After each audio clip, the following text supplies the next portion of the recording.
There have been a lot more Limbus Company videos that have been popping up on my suggested feed on YouTube, and today this one showed up. Why aren't more people talking about Limbus Company? Now, I am very curious to see what is in this video and why they feel the way that they feel. I have actually noticed a lot more people talking about Limbus Company. I mean, Tectone even started playing it, and Brand Online just started talking about it, and there have been quite a few other bigger content creators that have really, started either playing or Limbus Company has got their attention, or more of, more of the Limbus Company fan base wanting them to play it. And this game is growing. We have seen it in the live streams where they talk about how fast Limbus Company is growing. So this title is very curious, and I am interested in knowing what they have to say in this video. So buckle up, Tadpales. Make sure you hit that like button, and as always, the original video is in the description of this video and pinned in the comments below. So let's see, why aren't more people talking about Limbus Company? Limbus Company, you are better than a well-beloved. Because, True? Wait, do you hear that? I do. It sounds like it's Don Quixote. I haven't even started the video yet. 관리자. 나리. The problem with Limbus Company. Okay. I've only recently been indoctrinated into the cult of Project Moon, thanks to a little game known as Limbus Company that has since extended to Library of Rowena and as much as Lobotomy Corporation as my mental can handle, because what the fuck even is going on at this point? For the last 6 or so months, it's no exaggeration to say that I've fallen in love with these games. The world, the story, the characters, and the overall feeling of having a gacha game elicit actual emotion out of me. Something other gacha games could only wish that. Yeah, right. Here, let me move myself over here. But I cannot agree more with this statement. Playing Limbus Company definitely opened my eyes to the world of gacha storytelling and just how good it can be. There is no holding back, which I love personally. Maybe some people can't handle it and need, something a little bit lighter. But yeah, Limbus Company and honestly, Project Moon games in general, the storytelling is just phenomenal. They could do. The world is lived in, dark, sick, and bereft of human righteousness. The characters are their own, capable of growth that persists and never truly feel cast to the wayside. The main character is not overtly a self-insert, experiences their own growth, and has their own massive flaws that matter, and isn't treated as a hyper-competent do-it-all that everyone revolves around. I like how I'm not treated Dante is as not the hero. Imbecile, needing to understand bosses or get a grasp on unit kit synergies. I like the team building. I like the constant curiosity the dialogue breeds. I like how the universe's concepts are easy to understand and not bogged down by Tell us how you feel. But most of all, I like how the gacha game doesn't really feel like a gacha game. Yeah, and that is actually one thing I cannot stand in the Steam review section. People complaining, it's a gacha game. It's a gacha game. No, it is, but it isn't. It does have gacha mechanics, but you can get literally every single character in the game without spending a single dime. Like, I have been grinding the mirror dungeon because I have needed the Snake Rojian, and now I am working on getting the full stop Heathcliff. And I'm not spending money in order to get these characters. And if you miss a banner, it doesn't matter because you can just dispense them. So anybody complaining, it's a gacha game, I cannot stand that statement. Because yes, it is true, but it is not true because they did not make this a gacha game like other gacha games. Between all those thoughts, I can't help but wonder why more people aren't talking about Limbus Company. Here we go. Project Moon is a relatively small indie game company based in South Korea, consisting of around 50 employees. Their repertoire consists of Hell on Earth, Peak Cinema, and the worst of the three, apparently. It's not hard to get the idea that they really came from nothing, as it were, with Lobotomy Corporation looking like it had the budget of 5 cents in a bowl of lint, which was kind of the case because it was originally a failed Kickstarter game. Lobotomy Corp was marketed as an SCP-inspired monster management simulator, garnering around $3.3 thousand of the initially proposed $40,000 goal with its small demo. And for most people, well, that'll be that. No funding. I did not know that it was a Kickstarter. No game. But my cute CEO, Kim Ji-hoon, said no, I don't think that's the case, and ended up tirelessly working with the feedback given to them, incorporating the limitations put forward by the game engine and lacking art assets into the story itself, so there was at least a reason for it. What the game lacked in visual interface ingenuity, they made up for with so gameplay overwhelming. and story ingenuity. Kim Ji-hoon and his buddies from the anime club would make this game Kickstarter be damned. Make it a steaming pile of dog shit. Because for all the violent midnights and low-key soft-lock abnormality combinations you can unfortunately stumble upon, Lobotomy Corporation was a wonderfully thought-out game that introduces the beloved concepts of the PMverse and spurred on the creation of Project Moon's other, more well-crafted titles. Concepts like the setting of the city, a complete dystopia lacking in humanity, or perhaps is poisoned by it. After all, only those deemed human may preside within its walls. It's like Disneyland for psychopaths and sociopaths. Empaths, capitalists, nihilists, cannibals, and fucking clowns. Show the new screen. Lobotomy Corporation plants the seed, pun intended, with all of the even in a place as warnings. Wretched as this, hope can be just around the corner, grown within the very people that seem so clearly woeful. And goddamn did that game sell. The tagline of an SCP management game really worked wonders, turning some pretty large heads around. Wow, I didn't know Jacksepticeye played it. Premise. Does my singing monsters count? Also, don't play the game unless you hate yourself. It's like 150 hours of pure unadulterated pain. The direct sequel to Lobotomy Corporation, Library of Ruina, was an excuse to develop the strongest part of the previous title, the world itself. It very much helps that the main two protagonists are a clueless sentient robot who wishes to learn more about the city, and a denizen of the city who knows its ins and outs perhaps a little too intimately. Its gameplay loop, a deck-building, turn-based RPG system with some RNG. I really like Library of Ruina. The only thing, I have to get better at the deck building. That is what is holding me back. The last time I played it, I was having trouble with, I can't remember what floor. But the deck building, I definitely need to dive a little bit deeper into, because it just seems like I could not build a strong enough deck to beat the squad that I was going against. For a multifaceted experience many people loved. Loved so much they made it the monetization model of their next game, but we'll get to that. Library of Ruina wasn't as popular as Lobotomy Corporation, despite it being a massive step up for the company. That's not to say it didn't do well, it did. Simply the premise wasn't as immediately interesting as something so clearly as inspired as its predecessor. People who played the game more than likely came from Lobotomy Corp wanting to learn more about the universe and the characters. Also the music, Jesus, don't get me started. From the floor themes to any Millie song, I'm sure you've heard something from this game before without realizing it. This 2-for-2 record when it came to games would soon become 3-for-3 with the release of Limbus Company in 2023.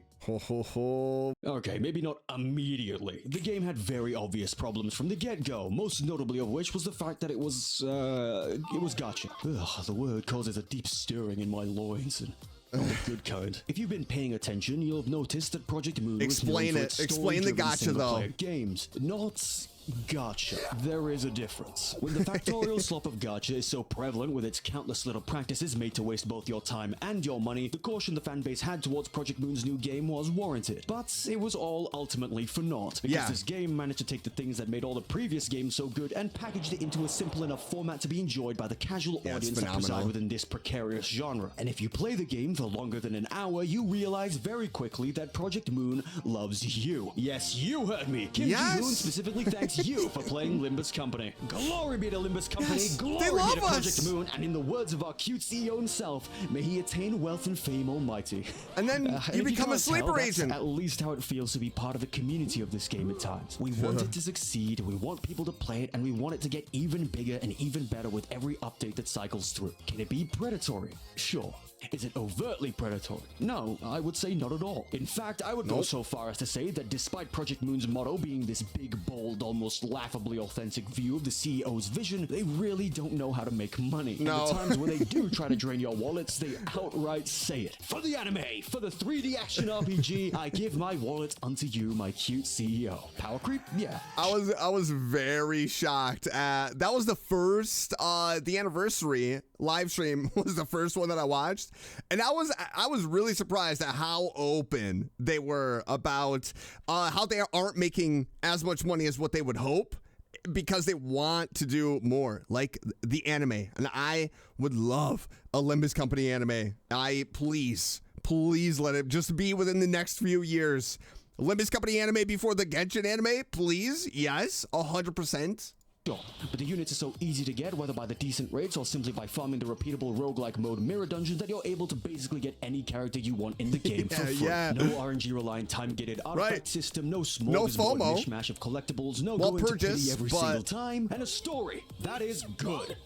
Amazing. No, not the squirrel.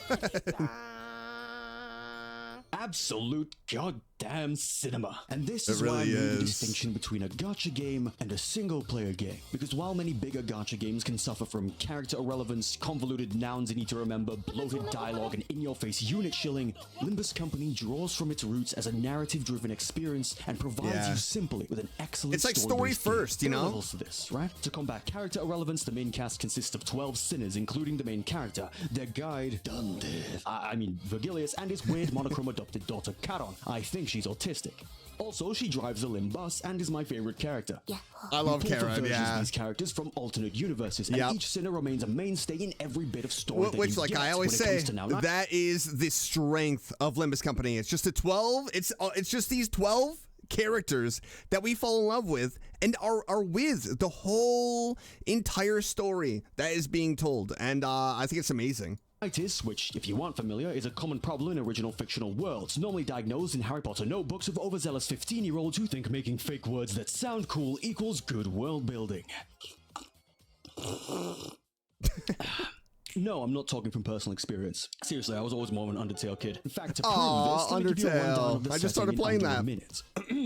People live in the city. Non-people live outside in the outskirts. Districts compose the city, which are all named after a letter. Oh my Each district contains a nest, which is the city proper, and the back streets, which are the slums. Each nest has a wing, which is a mega corporation that supports the city as a whole with its unique technology called the Singularity. The leading body of the city is known as the head, which is comprised of districts A, B, and C, no relation. Nobody really knows anything about them. You're not supposed to. People can hire certain others to fix their problems, called fixers. Fixers can be part of offices, which are individually owned businesses, or associations, which are massive scale companies in their own right, of which there are 12, all named after a number. Fixes themselves are also graded by numbers. Can I get a copy of this? 9 to grade 1, with only the most legendary fixes being awarded a color, of which there can only be one per color at any given time. Also, abnormalities are monsters extracted from the mind, which were invented by L Corp. Distortions are people who turn into monsters because of their feelings, which was also L Corp's fault, with ego being the result of preventing your own distortion through sheer force of will. There's also another type extracted from abnormalities, taking on their properties instead of being unique to you. These concepts are all kind of linked, and this is impressive. I wrote that not knowing how long it'd take to say it also. That's pretty good. That was great. Speedrun. If you still think that's confusing, I challenge you to do the same with your favorite gacha game and still make it comprehensive. What Limbus does is make all the keywords commonly used ones, so you can intuit their meaning and form a proper mental connection between the word and the position in the setting. The physical world makes use of bird imagery and letters. The human system works on numbers and colors. Not foolproof, but you get what I mean. The worst it gets is with Lobotomy Corporation, with things like enkephalin and Kagito, various other SCP-style jargon, but that's isolated over there and doesn't much affect Limbus. Units also don't need to be shilled for the same reason there isn't character irrelevance. Units you pull for will be tied to the main cast through their ID. Dulcinea, what I mean about keywords. Meaning there'll never be a character that seems to only be in the story so that the company can make you pay for them. Rather, the character from the story just so happens to be one you can pay for. Bloated dialogue? Well, it depends on your definition. If we're talking about Paimon joke here. And I'll get into this in my next section where I talk about why I think this game probably isn't as big as it deserves. Is the dialogue bloated? No. It flows like a conversation. Characters stay true to their development or current temperament. Character interactions are through the wazoo, but there is quite a lot of it. Is it needed? I'd say so, yeah, but I know many a person who'd rather it wasn't so verbose or lengthy. So here's the thing, right? Yes, there is a lot of dialogue in Limbus Company, but it feels different though. It doesn't feel like your time is being wasted. And I think that is the difference compared to other gacha games where you're playing the game, the dialogue is bloated, and you feel like it's bloated to either make the story longer, just to drag out your playtime. The storytelling in Limbus Company, it doesn't feel like it's wasting your time. It doesn't feel like it's made to waste your time. It's just the story, which I like. At times. For example, Kanto 8 is probably the longest Kanto released so far, surpassing that of Kanto 4 easily, yet I don't feel as though it's as long, you know? Especially when you're doing that dungeon in the middle. That whole section was absolutely amazing. Oh my gosh. It felt like the end of the Kanto itself. I'm going through that right now, please no spoilers. Through. I believe Limbus Company does gacha the right way. Yes, it's a gacha to make money. Yes, it's a little predatory, but at its heart, it's a video game. It's an experience. It's phenomenal. It's a story. And that comes before the attempts Project Moon makes to rake in the dollars. You can say whatever you want about companies being all inherently evil, but at the very least, when one is authentic and honest, it breeds a kind of respect I love this video. almost equivalent to loyalty. Because that's what it feels as though Project Moon, the indie video game company, wants, not your wallet. And nothing is more authentic than going live as the CEO of your company with your VTuber model, playing your own roguelike mode, and feeding your most hated units of the man-eating Christmas goblins because you regret making him so strong. With all my praise out of the way, I think it's about time I talk about the game's shortcomings, at least when it comes to here we go. general This is what I'm interested in. Because let's be honest, we love Limbus Company and Project Moon for all of those reasons. I am not eloquent enough to say it in the way that they have in this video. It has been absolutely phenomenal. Everything they have said, I completely agree. And here we go. Now the game's shortcomings. PM is much more than Limbus Company. It's their most profitable investment, so I'm going to keep the scope limited to that game, if you'll forgive me. I'll keep it simple. Limbus Company doesn't turn heads, for the same reason that Library of Arena didn't turn heads. Despite it being low-key inspired by famous pieces of literature, the combat, let's be real, nobody gives an absolute flying fuck about Wuthering Heights. Moby Dick, Crime and Punishment, Damien. What? This is just. But I think the combat. That's the Wattpad version. People see it and then are confused, a little bit overwhelmed. Inspired, tapping into the immense online presence of the SCP Foundation's community, whether it be the diehard fans and cult following or the general knowers, as it were. Limbus Company doesn't have that privilege. Well, unless you count on your fingers the members of your nan's book club. Further expanding on that, the general aesthetic of the game isn't one you'd typically call attractive. Perhaps to a certain audience, but it's not like I'd call Darkest Dungeon, Fear and Hunger, and Wizardry attractive. In contrast to saturated, colorful worlds of other games filled to the brim with glitter, lights, and rainbows, the only set of colors you'll see in Limbus Company are whatever a person's guts look like as they splatter all over your screen. Much like the setting, the aesthetic is drab and depressing. Grays, whites, and black overpower much of the scenery, and where it doesn't, sterile whites in areas like the nests contribute to the powerful dystopian nature of a divided populace united only in the ways of making one another suffer. And if we're talking about how things look, I can pivot over to the gacha game equivalent of jingling keys in front of your face. Fan service. Limbus has practically zero. In a sexual sense, at least. There's actually a lot of really no fan service. As in, if you're a fan of the studio's works, you'll like a lot of the plot lines brought up in the game, but Limbus Company isn't exactly the type of video game you'd call Gooner fuel. I hate that word. Fuck you, Game Boys. Season 5 perhaps gave us the more risque IDs in the series, and Princess Roger and Kokoma Ishmael. By risque, I mean she's got her cleavage out, and even then you can count the number of IDs that show even that on your one hand. Very good looking IDs right there. Despite having adult themes, Project Moon doesn't really divulge in anything sexually explicit, or even really utilize sex appeal in any way. The main method of dress for all denizens of the city is some form of suit, after all. That's not a bad looking thing, fancy. Not really, but when you consider the genre in which Limbus Company has planted its feet in, you can get an idea of why it's kind of negative in some way. Not all suits are created equal. Makes our hamster ball turn, and in the absence of it, less people flock inward to keep it rolling. Commonly, the idea of sexy equals bad because popular is used. Well, there's no sexy here. You want to come in and try this out? No? Yeah, that's what I thought. Sex sells. Limbus, arguably, doesn't. Without it, less people are drawn in unless they have prior knowledge of the universe or game. And even when the odd straggler finds their way in, the sheer walls of text you must endeavor do have a habit of making them turn right back around. When your average gacha game might look like this can be a little overwhelming. Boxes of text flying around faster than a crackhead on a fix, coins ding-a-ling-linging, and Wild Hunt Heathcliff cackling like he knows what your search history looks like. Are we sure we're not playing Lobotomy Corporate? I'm sure. What are these things on the bottom? Why are there so many arrows and the tutorial in the beginning is not good. Then you hit the wall. In my story-driven gacha game, blah. Project Moon has never made that game super intuitive, let's say. They've always had problems with things being more complicated than they make it out to be, putting emphasis on the wrong things, or outright not explaining particular mechanics. Could you believe I didn't know how to offset guards until halfway through Canto 4? The answer is yes, you probably could if you know what the tutorial is like, because they make it seem more like Candy Crush than anything else. Seriously, resonance is only important for like 2 teens the entire game. Speaking truthfully, the game is about as hard as it looks, but not as difficult as you think. By that, I mean you just have to read passives, kits, bosses. Or you could just win rate for Clash Power if you're feeling up to it. Or just watch these videos by SGU. But if we're at that point, then yes, there probably is a reason why the game is considered a little overwhelming to new players. I will say, people overblow the difficulty of this game to an elitist level at times, but a basic understanding of how clashing and speed works is all it takes to clear the contents of the story. Speaking of the story, let's touch on that. It's long. The story is what I absolutely am hooked I on. think that story's well surpassed the length of the fucking Bible. Hell, I wouldn't even call this story lengthy in general, but it may feel that way because it's not 3D. It doesn't have animations, you aren't going around talking to NPCs, you are playing a visual novel with combat nodes in the place of choices. What gets you through that is the interest hopefully bred through the concept of the universe and a connection to the characters and the will to see their stories and development. It does suffer a little from the gacha game curse of only getting good halfway in, but it hardly takes any time relatively. Kanto 1 suffers from being the first Kanto and so needs to establish character dynamics, villains, stakes, etc. Kanto 2 suffers because the main focus character doesn't really resolve anything by the end of it. I loved Kanto 2. That was so much fun. Yeah, Kanto 3 definitely is... only confront their past, face their trauma, and realize themselves by the end of it. If you're a Project Moon fan, you know that Kanto this 3 is is a where it recipe got for success. real. Kanto 4 is long, wordy, but emotional. Kanto 5 is hate-filled, aggressive, but hopeful. Yeah, Kanto 6 is sad, dreary, Kanto but 6 resolute. phenomenal. Kanto 7 is cynical, crushing, but uplifting. And Kanto 8 so far is just as amazing as its predecessors.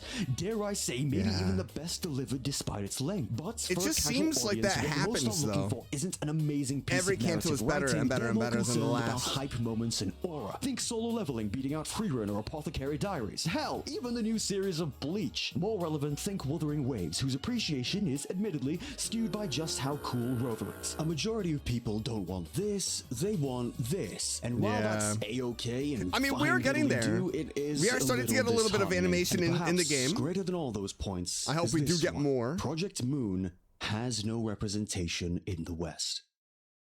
Now, let me correct myself. There is representation in the West, just not conventional representation. I'll get to it. Have you ever seen a Limbus Company ad? A Limbus Company sponsor? Maybe once, if you're lucky, like a whisper in the wind. Marketing, apparently, isn't Project Moon's strong suit. That much is clear if you ask a casual gacha player. I don't think I've ever seen a Limbus Company ad. I'd give it like a 30-70 shot. This isn't a fair comparison, but I'm gonna make it anyway. I've seen Ju Yuen's ass enough times on my desktop to make me fear what Google thinks of me as a person. I've seen Faust. Actually, I haven't, because they don't do ads. Not only that, but Limbus is only in Korean. No English dub. People don't want to play it because it's in Korean and only in Korean. Which, to be fair, at first, when I started playing Limbus Company and I posted my first video, I'm like, man, I don't know if people aren't going to watch this because it's not in English. And I know some people kind of just like to set a video on and listen. I'm like, I don't think people are going to want to watch it. But I actually like the Korean voice acting.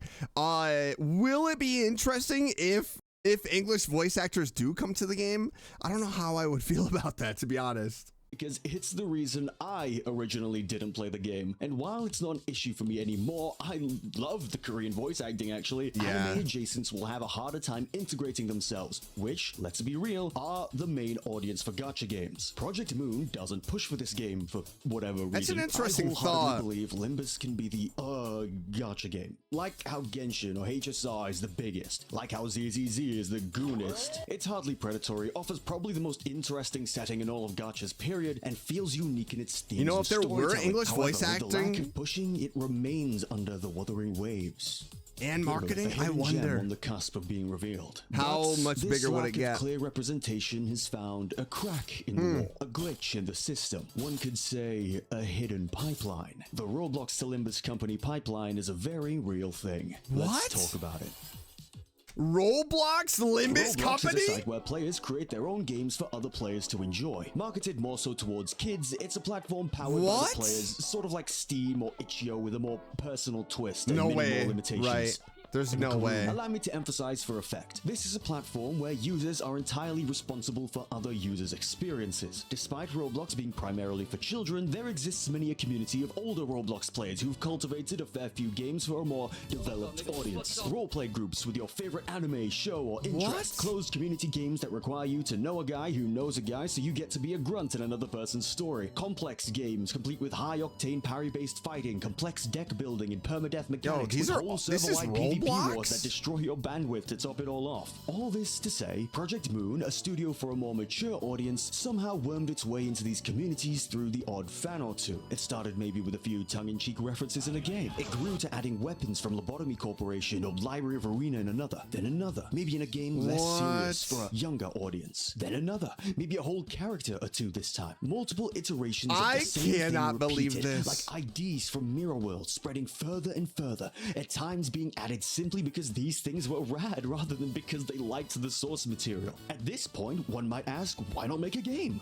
Well, they did. Limbus Game, a battleground where you can fight others of your favorite ID. Archived an MMO-style RPG taking place in the city where you can challenge the library, join an association, make an office, formalize your own ego, much like the characters from the games it was based on. People thought, oh, this is cool, I wonder where it's from. And before you knew it, Project Moon had somehow grown to be represented in Roblox, of all places. Sakura Stand, Illusions, Item Asylum, Forsaken, a Dead by Daylight style game and one of the most popular on the platform with over 150 concurrents. Has a skin based on a character from Limbus using a remix of Millie's track. And if the designs weren't enough to make people think it was cool, then the music sure as hell did. That is actually awesome.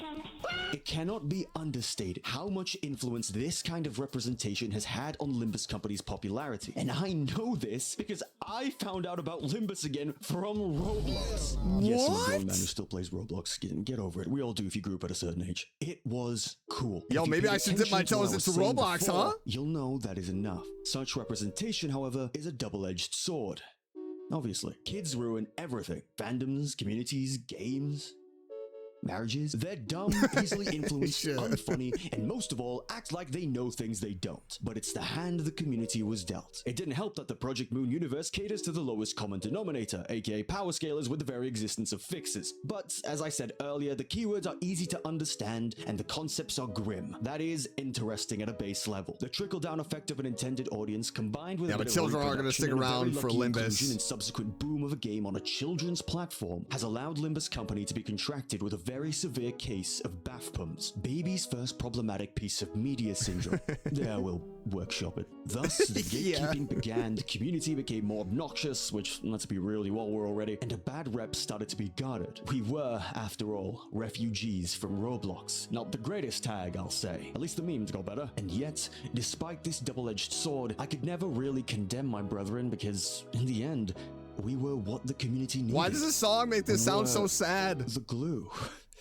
No, we were the representation. Word of mouth. Younger fans, like it or not, are more zealous. They make for good cult material, perhaps to a detriment at times, but if Project Moon wasn't going to go the full 9 yards for their game, these ones sure will. They'll badger, they'll annoy, they'll backseat, they'll nitpick, they'll wrongly quote, they'll shill this game, and I'm pretty sure half of them have never even played it. Should they even know about the game in the first place? Well, you know, but now we're gonna stop them. And that's sort of what I want to get. Now we're gonna stop them. Is only good for the community. I talked about sponsors. Well, Project Moon actually did sponsor someone. Shirakami Fubuki from Hololive. Yes, that one.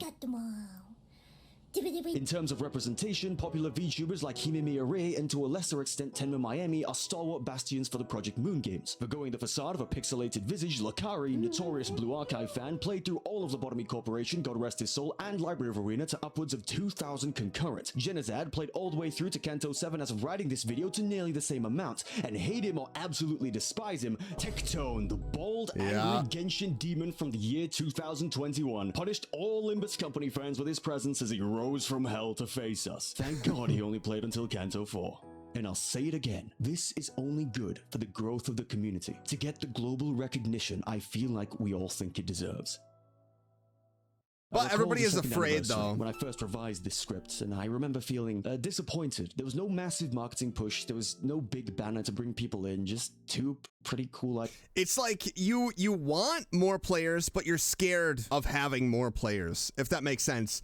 It's because you don't want the massive success to ruin something good. And I think that's what a lot of us players are afraid of, you know, the game turning mainstream, and then the game kind of starts getting a little bit of maybe like going in a different direction than what we have come to expect and love from Limbus Company and Project Moon in general. So it is kind of like a scary thing that it is growing. but it's also a good thing. IDs in a billboard in Akihabara. It's clear that Kim Ji-hoon cares a lot about the people who like his games and his universe. From their humble start to the multiple times where he feels as though he's let down his community, stemming from as early as the translator scam incident from Lobcorp. He seems to want to take things slow and easy now. He cares so much that it even negatively affects Limbus Company, backtracking on a much-needed nerf to an ID that the testing team sloppily allowed to deal 400 single-target true damage minimum per turn. Unprecedented. Even when the compensation was full refunds to anyone who spent on the banner, 1.5 IDs of your choosing, a guaranteed 3-star 10-pull ticket, and you got to keep the unit.